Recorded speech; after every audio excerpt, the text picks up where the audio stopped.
Hello guys, welcome back to Mantalk.ke. It's another season and we can't stop smiling. We're so excited to be back. And as you can see, some things have moved, things have upgraded. We have mics now. We're fighting the urge to sing. We won't do that. Who said? Who said? Go. No, don't. No.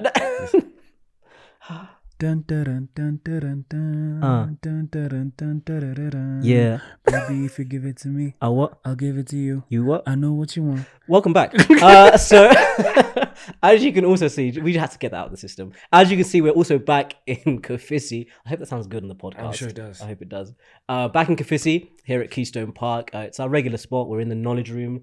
Beautiful space. Really good for co-working. I personally come here literally every day of the week. I basically live here at this point. There's going to be a link to all the information to do with Kofisi down below. So if you need a co-working space with some nice ambience, they play nice jazz here as well during the day, then Kofisi is your spot. So thank you, Kofisi, for sponsoring this season. Today's topic. If we remember last season, one of the questions in the Q&A was, do you prefer light skin or dark skin girls? And you said, please give me time. Give me time, my Mantalk family. Please, kindly. Yes. Allow me the grace to do research. And come back and give you my findings. Yes. As tragic as they are, as sad as they are. Today's topic is colorism. I'm looking at the camera because we have, while we're doing research on this episode, I think Eli and I discovered that this is actually a very complex sociological issue. It's not something that's easy to talk about, especially as Black men in Africa, because we might actually be one of the main, perpetrators of this, but we too are victims of the same. And for those who don't know what colorism is, today me and Eli will try and give you a general breakdown in simple conversation format with vibes. Always. Yeah. The topic, like you said, is complex, but the essence of Mantalk is to just dive in and be as honest as possible. We are works in progress, so when we're speaking, it's where we are now in our lives, and we can be as objective as possible, but we think the best thing is to have the conversation. And as two men that you've mentioned, that obviously in a society everyone's influenced by exterior factors. We have been too. So even our opinions are also influenced, but the best thing we can do is try and be honest and dive into where's it's been informed from. Exactly. So that's the idea of today. I think we can kick off with the definition, because there's a very specific section in the definition that people need to remember when we're talking about this topic. Yeah. So do you want to read it? Listen, I'm not making mistakes today. And then we'll say what the specific bit is that we need to remember. Calm. Yeah. So guys, colorism. The term colorism, the first time it ever appeared was in 1982 by Pulitzer Prize winner Alice Walker, who in her book, In Search of Our Mother's Gardens, said colorism is the prejudicial or preferential treatment of same-race people based solely on their color. It is not racism, although there is a clear relationship. So the specific thing we need to remember when we're talking about this topic is that it's within the same community of the people that are of the same color. Exactly. So it's that discrimination. So the way this episode's going to go, we'll talk about it in general. We'll talk about our own experiences in terms of our relationship with women and color, and then our own experiences as two guys of certain shades of color. Then we'll dive into I won't say academic, but what we've found when we've done research to maybe justify how our experiences have got to where they are, right? And how we've kind of found out that maybe we thought that we just had a preference, but turns out we might actually be a statistic. Exactly. Yeah. Which is sad. Yeah. And then sad. And then last night on social media, we put it out there for you guys to give your opinion. What is the core root of it? What is the solution? And we'll read some of the feedback, or just give the general consensus that we got there. So it's a packed. Let's jump into it. It's a packed episode. Get your armbands. Let's dive. Come on. All right, buddy. I'm gonna start with my first question about colorism. And please note, we're shooting from the hip, so no one here is actually prepared. So So what has your experience been like in relationships when it comes to? Have you seen any preferences when it comes to the women that you're dating? Okay. Or the women that you've been with, or spent time with, or had a romantic interest in? Yeah. So my dating history is very limited, but I can speak to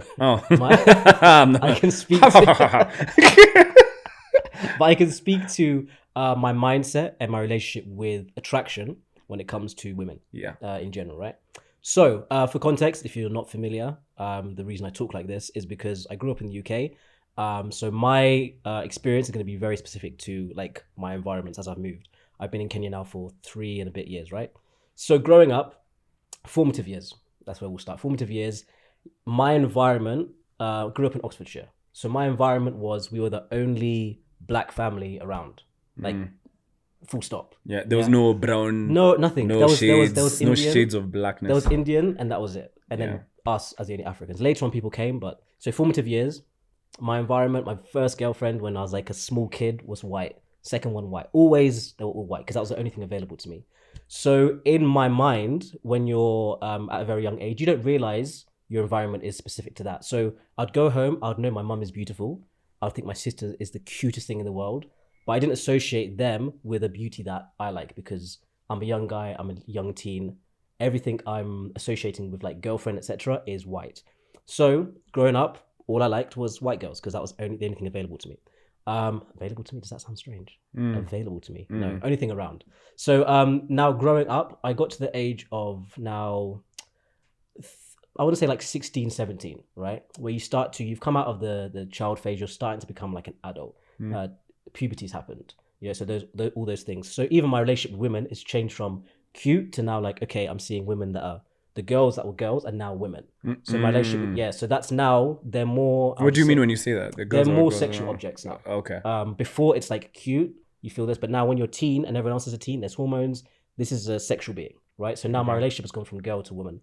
So what happened then is I carried on with the white, etc., and there was now in my environment there was a few mixed race girls that happened. So now I started being like, oh, there's a mixture. So there's what I associate with home and beauty, and then also what I've associated with my girlfriends combined into one.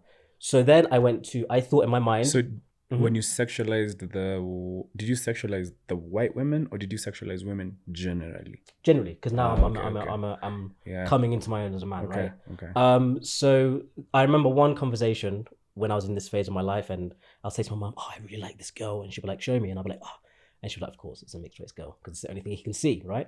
Then I had a very tough conversation with my mother and my sister because I used to say stuff like, I was a teen, bear with me, stuff like, "Yeah, it's my preference. I just don't really like dark-skinned girls. I like white girls, and I like mixed race girls," and that's because that was the only thing around, right? Then my mum and my sister actually sat me down and they said, "Why?" And I was like, yeah, I just find them more beautiful. I don't know. There was no real answer. I just, I like what I like. You hear that a lot, right? And then they said to me, they were like, you have to think about where that comes from. This was a very frank conversation, and I was so defensive. And when I left that conversation, they probably thought he's never going to change his mindset. But so what did they say specifically to you? They were like, okay, so do you find us beautiful? And I was like, yeah, but you're like mum and sister. But then they were like, okay, but do you find other black girls beautiful? I'm like, I prefer mixed race girls because we'll go to London, we'll go to churches. But when I was looking at a beautiful, beautiful girl, it was mixed race girl, right? Then this was just my reality. Then after a while, I started actually, okay, so the parallel to this, while this is going on, my relationship with women is my relationship with myself and my blackness, right? So when I was a kid, I didn't know I was black. I've said this a few times. When I was a small child, I knew I looked different, but in my mind, I didn't. The only thing I'd see as different is, so David Beckham used to have like hair, like certain hairstyles. And my friends could do the hairstyles that David Beckham could do. I could not do them. So I tried to do a quiff. I tried to part it because I wanted to be like the white guy, but I didn't know why, right? Then as my relationship with my blackness developed and I was like, wait a minute, let me go and read.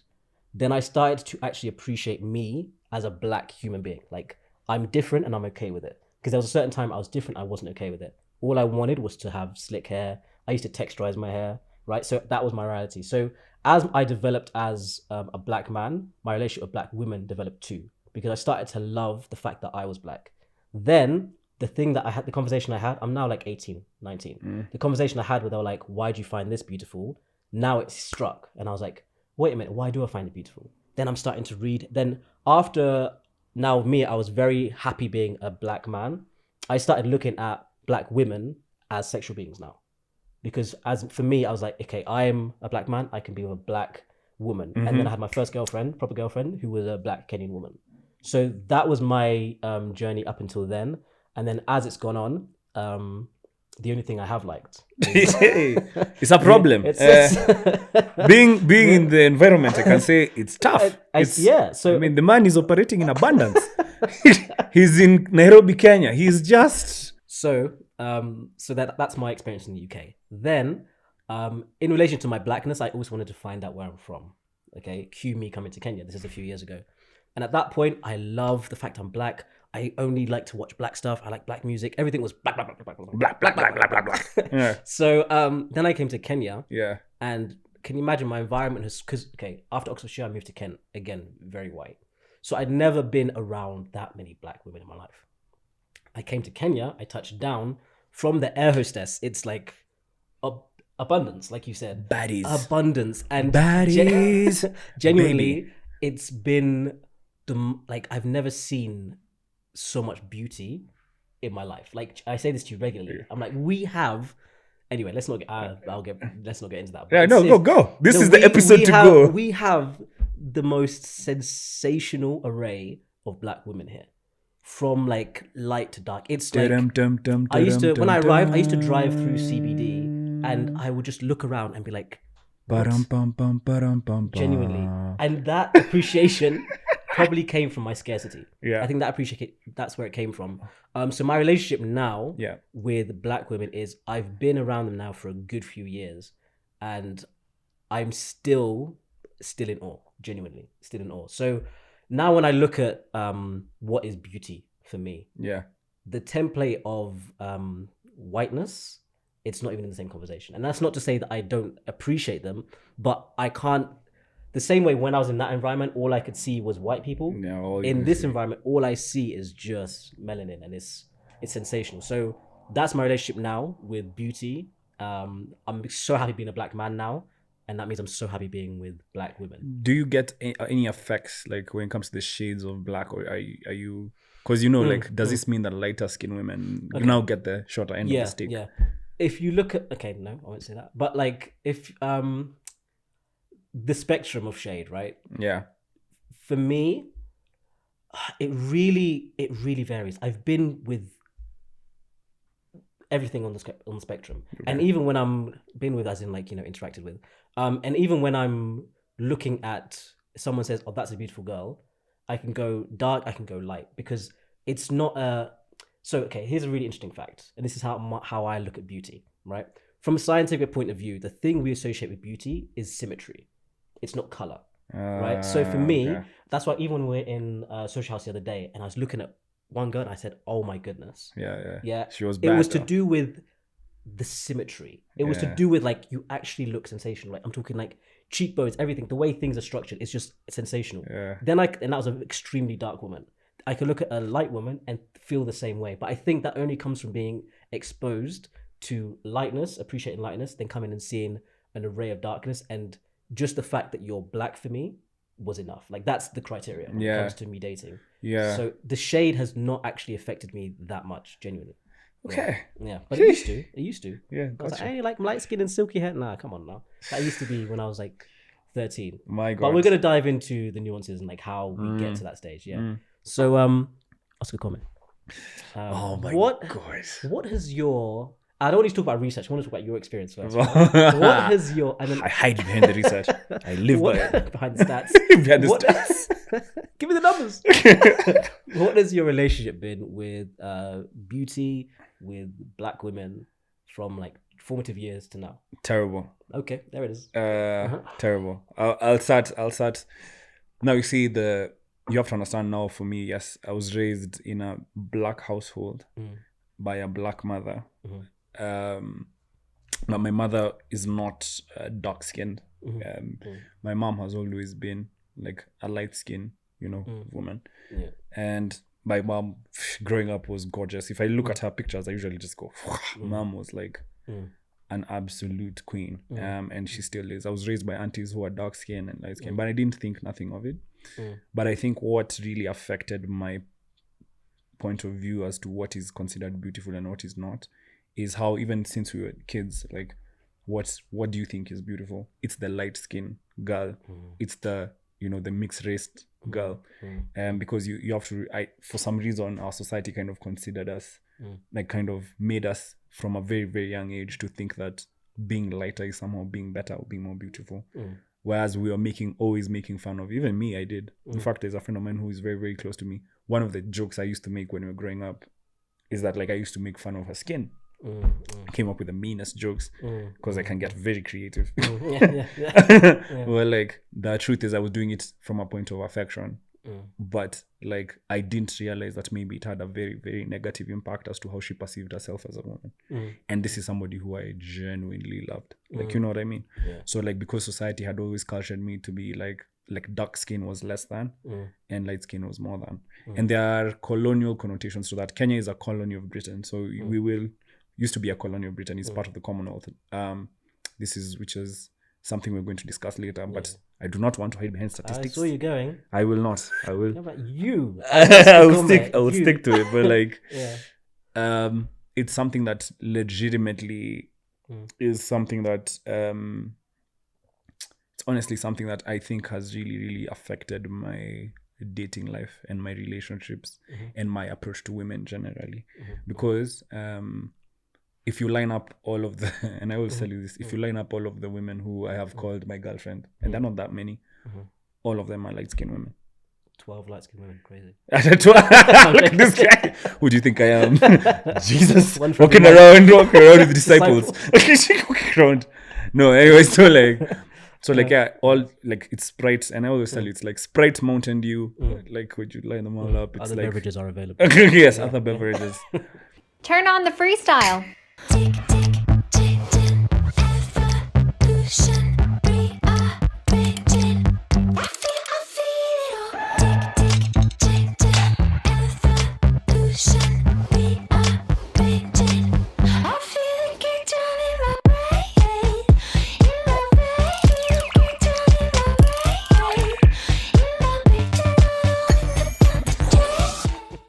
So, and for me, the inflection point was around, I keep referencing this thing and I'm realizing just how impactful it was for me, was around the time when the relationship kind of broke down, my last one. So, like, one of the people who are, like, women who I've known for years and who is dark skinned, but, like, has one of the most abundant and loving relationships. So she sat me down and she said to me, what did she say? It was a very tough conversation. She said to me, Oscar, I've come to realize that I don't think the women in your life would get away with the things that they did to you or the things that you did to them if they were dark skinned.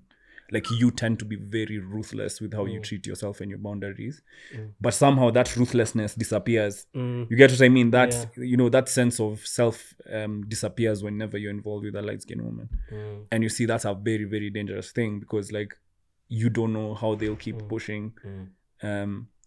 How much you'll allow people to get away with simply because you think you have a preference. And then she asked me, all these people around you who are giving you love, how do you think it makes them feel? They care for you, they love you, they give you a lot of effort, they try to build relationships with you, but you as a guy, you genuinely don't put as much effort as you would with a girl who's light skinned. And I was like, no, that's not true. She listed, because you see, the thing is, it's not just people who, and this is like I was around 24, so this is like after a long time. So she was like, look at this relationship that didn't happen, look at the girl you went for, look at how you treated that girl, look at how she treated you. You get what I mean? So there's a way, I don't know if it's how we've educated ourselves as men in Africa, or how we've kind of been taught to feel black or feel African. There's a way we perceive being light-skinned as being kind of an elite thing, as a better than thing, as it kind of, you're doing it not because you want to be, because this person is good to you, it's because you're looking for the approval of others. You want guys to look at your girl and say, wow, light-skinned, baddie, and then now the other complex thing is that here in Africa, believe it or not, we have women who are light skinned and also heavy set. So like and us African men, we love our women heavy set. So even saying things like that, you see, even that sentence that I've made is it's against body image. You get what I mean? So like there's so many of these. I don't know how I can say it. Like, we call them preferences, but they're prejudices that really, really affect us and affect our women that we don't even know happen. Yeah. So when she kind of broke it down, like that, saying, you've sat down and you've created like a prototype of the woman who you want to be with, and if she's not that, then you can't even see anything else. See how much you're denying yourself. So me, I obviously got super defensive. Went, no, that's nonsense. And now she has a younger sister who's like very, very, like, I really respect, because she's like incredibly brilliant. And like, this girl sat me down and said, can you imagine if you actually decided to consider the women in your life right now and look at them without necessarily removing them from your dating mindset, like, if without necessarily saying I can't date you and treating them the way you do, and you actually decide to pour as much effort as you do into them, as much as they do into you, can you imagine the flourish that you're going to experience in your relationships? Hey, very sobering sentence. Because like, I feel like if you as a man realize that your preference is making you pour up disproportionately into someone else's life, and they're not giving you anything back, and you just keep doing it, and they keep hurting you, and you just keep going and going. You're a victim of your own prejudice. Exactly, you're a victim of your own prejudice. And then you now begin to generalize women. You start to say all women are terrible. Nah, not all women not all women, because like that little prejudice of yours, you like those ones that everyone looks at and goes, hey, she's gorgeous. No, buddy. And then you put so much money, she ends up going out for someone else as she will, because she has many other options. You start, you get what I mean? So after the tough conversations, has your mindset, has it shifted? Did it carry on? What did it do for you with the relationship? Now let me tell you what happened, right? So like, after now that tough conversation, I decided to educate myself on the issue. So like, I decided to like pick up books and kind of see how as a man this has kind of affected my tastes and why, and the statistical underpinnings of the same. And I won't sit here and lie and say it's been easy, or it's that predilection still doesn't exist, because I still think that I still have that inclination. But my God, have I not started to appreciate black women? It's trouble now. I want my chicks these days looking like a Stell. There's a way. I was sitting in the middle of, it's like you're sitting in the middle of an entire garden here in Africa. You're here in Kenya. You're sitting in the middle of an entire garden, but you want a specific fruit. Like, you might starve to death. That's the best analogy I can give you. It's like you're starving to death, trying to eat this specific fruit that's not necessarily as tasty as all the other fruits. But you've told yourself it is the tastiest fruit. Then one day you wake up and lo and behold, you discover there's much more nutritious things. And not to juxtapose women with fruits, guys. Hey, don't attack us, but it's like how the fall happened. Look at this guy. But like that's what it was like. Like, it was like one morning, I remember, like, and it was when I got attracted to a specific person, and like, actually, I'll tell you after this. But like, when I noticed that, like, this girl is fine. Like, when my mind went, hey, this girl is beautiful. And then I started to like see, I was like, wow. Like, it's like a veil had been lifted. It's like the blinders went off. And it's also because I also started to consciously tell myself, like, be better, because you have dark-skinned sisters, you have dark-skinned relatives. Is it that you're saying that your dark-skinned sisters and relatives are not beautiful? Is it that you're saying that they're not entitled to the affections and love of a man? And once I kind of got over that hump, I'm still, because I have to say there's a lot of unlearning going on, so I still had to grow into that role. Okay, interesting. So that's been your journey. Okay, so I think the next stage is, that's been our relationship with women, the opposite sex, right? Now I'm going to throw a term at you and tell me how this makes you feel. Okay, go. Right, and then we're going to talk about being a man and being different shades. Tall, dark, and handsome. How does that term make you feel? Sweet. There we go. Okay. You know what I mean? Because that's me, Yeah. No, man. No, but the truth is, like, it's a very funny. I'll give you a story. Because I remember that this happened when I was actually in your country, not mine. It's my country, buddy. Never. Nope. When I was in England, Mm. I got stopped. So like we were like a group of guys working at the time, and I was still very young, so I didn't register what exactly was going on. Mm-hmm. But like because I got stopped, and they kept using this word, big man, big man. Mm-hmm. Hey, what's up, big man? What's up, man?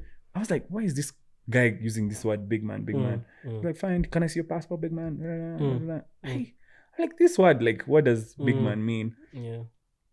So like, I leave the police. I leave those police guys alone. They see my passport, everything's order nini. I mean, I just keep walking. So like, I enter a store that same day in a mall. Then they also use that word, big man. I'm like, big man, big man. I'm like, what's this word, big man? So I come back to the house, right? So like I told you, I was spending time with where I was in London. Where I was being housed was by a Pakistani family, and Zareen, who's like very, very like ingrained in what exactly was going on in the culture. So I tell her, so I keep going to places and people keep calling me big man. And then she's like I see alarm. Like, it's like, Yeah. crap, like, sit down. Like, it's like, sit down. Yeah. Tell me what exactly are the instances. So I say police. Like, she rolls her eyes. She's like, what? I was like, yeah, they stopped me asking for my passport. Then where else? So that day we'd gone to, so it was like, I think there was like I don't really remember the name of the place, but like it was central London, and there was a store, and I walked in, and then this Arab-looking short guy came. Hey, what's up, big man? You wanna buy that, big man? And kept and like when I was going around the store looking at things, he was like super engaging. So she said he wasn't super engaging. He was following you around the store. Huh? I was like, what do you mean? I was like, what do you mean? Like, I thought he was a nice store owner. She was like, nope. Yeah. He was actually following you around the store to make sure that nothing was shoplifted. I was like, why did he think that I would shoplift anything? And why did he use the same word? Yeah. Yeah. And the police officer used big man. She's like, because you're tall, you're dark, and you're African. And that time I had my beads on, so it was very clear, like, I'm African. Okay. Yeah. Yeah. I think that's actually the black experience regardless of shade in the UK, which is the shop thing. That it's the black experience regardless. I feel like when we talk about men, men in color, the tall, dark, and handsome thing. Yeah. There was something that I think someone said to me once. It was very telling. They said that on the scale of colorism, masculinity and strength normally is equated to darker. Yeah. And then as you go lighter, it's softer, more feminine. So as someone that's probably slightly down the scale, my experience with color and masculinity has been one of two things. Number one is it's assumed that you're like a Lothario, that because you're light skinned, you're soft, and there's a lot of trickery when it comes to women. And there's an immediate distrust with being a like slightly lighter guy, right? There's guys even further down the spectrum. Why are you smiling? No, I'm enjoying my water, my belly. So there's been like that feminine thing associated with it, right? Because especially when you dress a certain way, you look after yourself and you're light. But that's the negative, right? It's like, oh, you're the Lothario, etc. Then there's the disproportionate attraction that doesn't make sense, because you're like, okay, there's disproportionate. So I feel like sometimes the lighter thing, especially in the UK, is a lot of the time it's associated with you're probably more successful, you're probably more hardworking, you probably like grind because you're like he's got money, he's light skinned. That's like a thing. Same here. Yeah, that's a thing that I've sort of experienced, which is tough because I think that also translates now to the women. So, and I think we've seen it. We're going to get into like the research and stuff, but we've seen this as well, where a lot of the time, and okay, perfect example. Okay, let's use Europe as an example now. In hospitals, when it comes to childbirth, you'll find that the amount of tolerance that the doctors assume the lady has given birth varies based on the skin color. Are you kidding me? So a lot of the time, you'll see a dark lady in labor screaming, but her pain is not taken as seriously. They're actually given less medication because they assume she's stronger and she can cope. Versus a lighter skinned lady or a white lady. Are you kidding me? That's a stat. That's like there's a whole study on this. So that same thing where color is associated with strength parallels negatively for men, because you're assumed that you're not as manly, and then also the parallel for ladies is that they're assumed that they're more masculine. So that's like, yeah, in terms of shade, my experience and how it equates to ladies, that's how I've sort of seen Okay. it. I'll give you also, because now we've gotten into like masculinity and skin color, because I didn't talk on that as well when you asked me that question. Tall, dark, and handsome.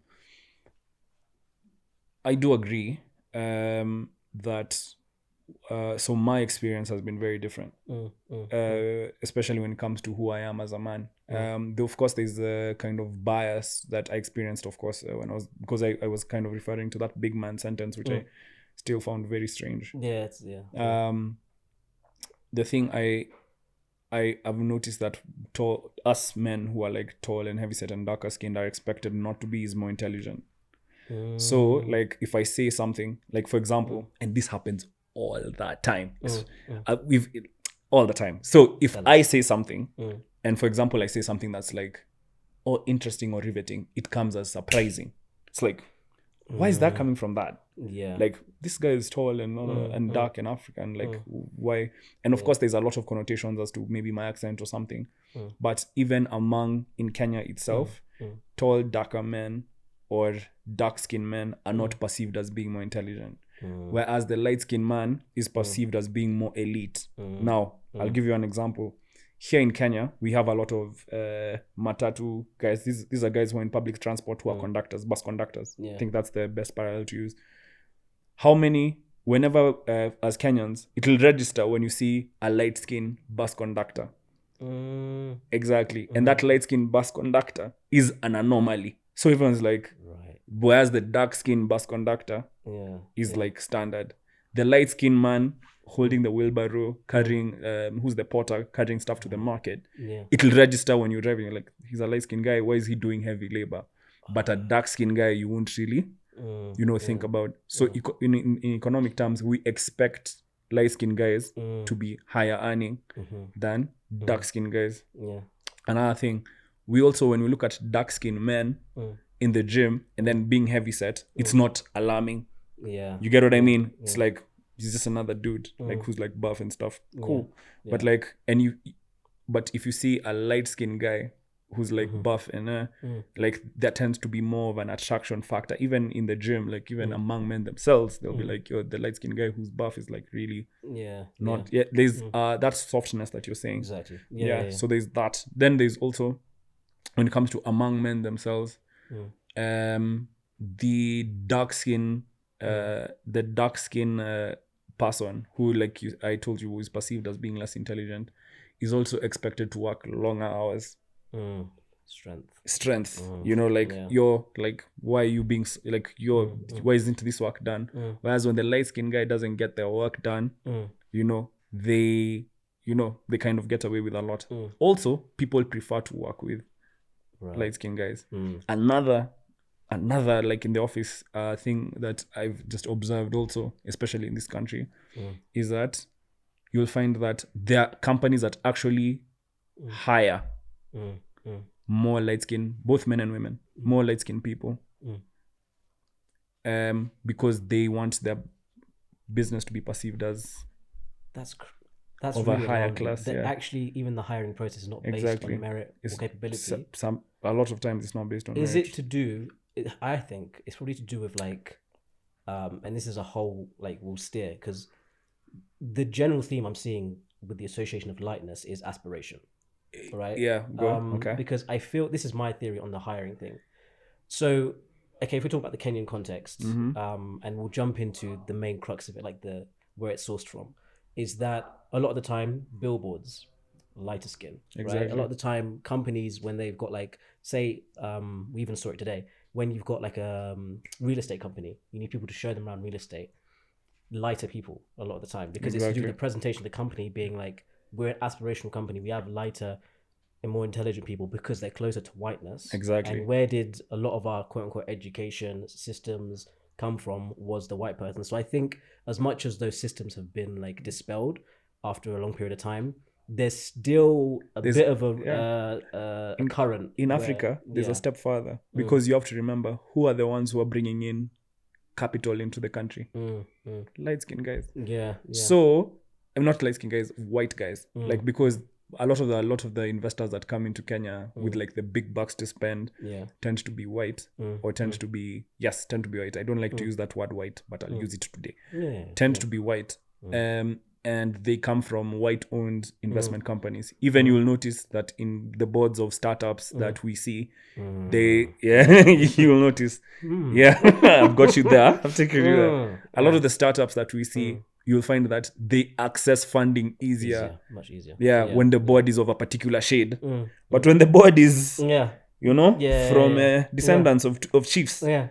There's that perception. There's like, a perception that there's mismanagement. gonna be mismanagement, corruption. Yeah. So in the end, what ends up happening is that if you're people who are like considered smart founders, what they do is they give a little bit of their shareholding to that light skin or white guy, and that person sits on their board, and then they attract a lot more funding. We're here now. We're here now. Oh, my brother. We've arrived. We've arrived. As soon as my original thought of myself as a black man came from me appreciating history, came from me appreciating who my family is, the beauty of my family, meant I was now able to appreciate the beauty of my own people, my own like women that look like me. It's very funny. Where for men, the light skinned men were perceived as being feminine, as being the house workers and being soft. The women were perceived as being more valuable and more beautiful because the rich white man used to like the light skin. My solution, Bob said it best: emancipate yourself from mental slavery.